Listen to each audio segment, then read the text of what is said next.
right? You know that you have a mission, a purpose, a ministry. And I don't mean that in terms of being a minister, but I mean in terms of a deeper leadership role to play in the world. Whether that's being a spiritual director, whether that's having a larger role in your corporate career. But the heart of it is that you know that you're here to touch many, many, many, many, many lives. And you've tried things to do this. You've tried business strategy, you've tried law of attraction, you've tried mindset work. And you know that you're here to touch many, many, many, many, many, many, many lives through this mission that has like a purpose behind it, not just through doing anything, through, this burning need to be like a spiritual minister, through this burning need to maybe be the head of your corporation because you want to make a difference from the top down. So it's a desire for service, it's a desire for helping people, it's a desire for leadership, and it's a desire to make a difference in the world. And for who you personally are, it's also tied to your own personal spirituality. And what you've tried things to have this happen. You've, tried the business coaches, and they're great. Some of the strategies have worked, perhaps. But you've also tried a lot of mindset work, affirmations, mantras, law of attraction, maybe even like going back to therapy, and maybe all the internal pieces you tried have not quite panned out the way that you desire.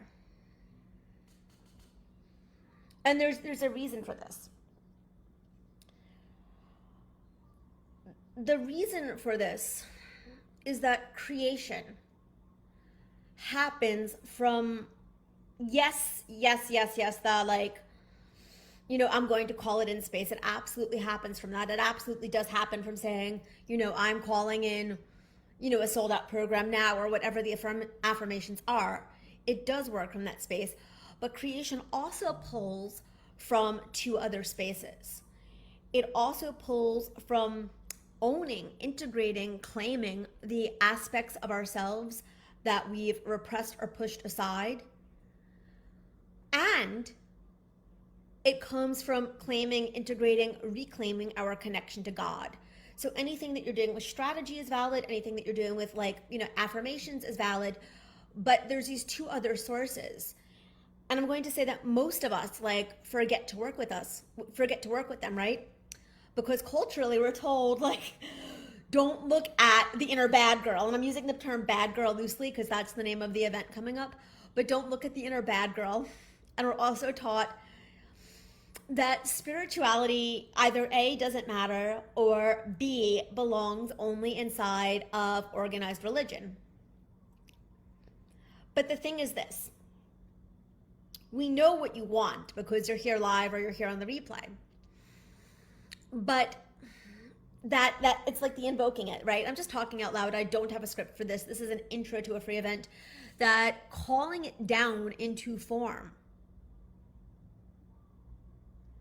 is going to require several more pieces if you truly are on an initiatory path, if you are truly working with the goddess, if your own healing journey, your own transformational journey, your own internal journey is also tied to, yoked to, anchored to in some way your work in the world. So here is what is required. Here is the piece that's been missing. There's actually two pieces. The first piece that's been missing is reclaiming your inner bad girl. And I'm going to break down what that means because it does not mean running in circles and having a tantrum and freaking out. That's not what I'm saying.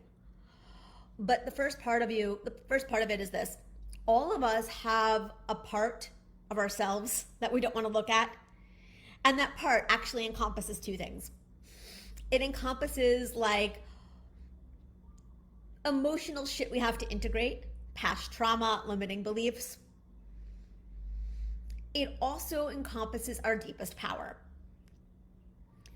And for the terms of my work, for the terms of my process right now, I'm giving those things two separate labels. So our subconscious self incorporates all the repressed emotions, anger, rage, grief, big desires that society, life, teachers, others have told us were taboo. It encompasses like the taboo. And at the same time as encompassing the taboo, it also holds our deepest power, like the power to move mountains. So if you're doing these things to truly live from your own quote unquote sacred feminine lineage, and that applies both to business, impact, leadership, purpose, but it also applies to leaving tribal programming, leaving cultural programming, and claiming your own name. The missing pieces that are required, and I think I said that there was one, but I'm going to name two, are reclaiming the inner bad girl, as well as connecting to the faces of the dark feminine. The inner bad girl is the part of us, individually and collectively.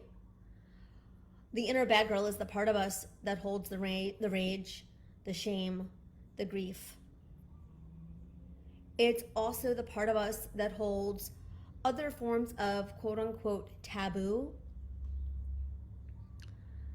Taboo being desire in this culture, whether that's sexual desire